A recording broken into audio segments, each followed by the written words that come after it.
Hello everyone, this is Adi. Please do like, share, and subscribe my YouTube channel. In this session, we will be looking at a very important topic with respect to senior management and top management. What they do year on year is nothing but the budget planning.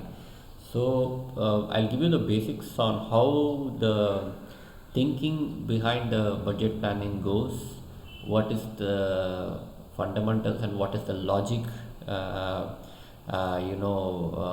different companies use for budget planning purposes. So let's take in our example, as you see in this table, we will take a very simple case. We have two running projects, that is existing projects which we are already working, and let's assume that we will be getting two new projects in the next financial year. So we are preparing the budget for FY 21-22 because currently we are in the year of January 2021. So we are preparing the budget for the next year. You would have seen in one of my videos where I have explained to you in detail about contract value, amended value, unexecuted order book. If you have not yet, please pause and go to that video tutorial to know the basics of all these three items, so that will help you to understand this in a much better way. Now let's assume first existing projects, the contract value is 100 rupees. You have amended the value with the customer to 80 rupees, that is your scope has reduced. Now until April 1st 2021 your plan to execute 40 rupees. So this is basically what you will do is, you know what you have executed till today and you have the plan for the 3 months in the year, right? Let's say as on December 31st you know how much you have executed, and January, February, March you will have the plan. So if you add everything together, you will have what is executed till April 2021, 1st of April. So you, let's assume 40 rupees is what is executed, so you will be carrying over 40 rupees worth of work into the next year. So that gets added into the budget. Now what you see in the last 5 columns, FY 21-22, Q1, Q2, Q3, Q4, and the total is nothing but the phasing of the work in the next year. So I have 40 rupees worth of work to be done next year. I'm not going to do everything in the quarter one because I may not have the manpower or resources. So I will have to phase it as per plan. And as per this example, I am going to do it on Q1 and Q2 in an equal way, 2020. Now let's take example 2, which will make this concept even more clear. Now contract value of the project is 200. There has been increase in the scope of work, so by 20 rupees, and it has been accepted by the client.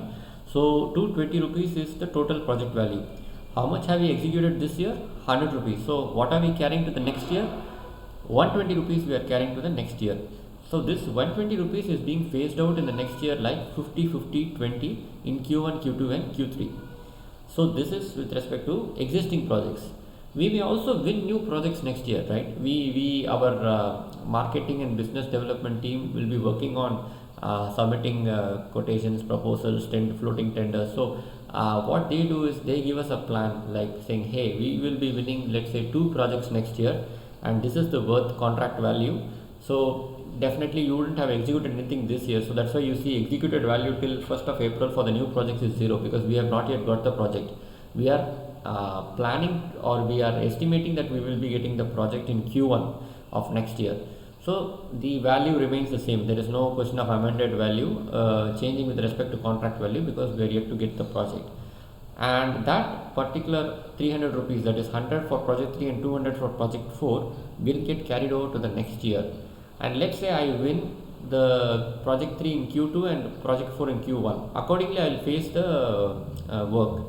So 100 rupees in project 3 can be faced in Q3, Q4 as 50-50, and in project 4, 200 rupees worth of work can be faced as 50, 150, 100. I mean, this is a subjective call. What happens is management tries to load both H1 and H2. H1 here refers to the first half yearly, and H2 refers to the second half yearly. So they tend to load it equally, so that you have cash flow going throughout the year. And so totally, when you see the budget, if you add all the figures in the last column, it's 460 rupees worth of work. So this is the budget for the next year. This is frozen. Once it is frozen, it does not change the next year. So what you will be executing will be against this budget of 460 rupees, and this is how a budget is planned in an EPC industry. Thank you.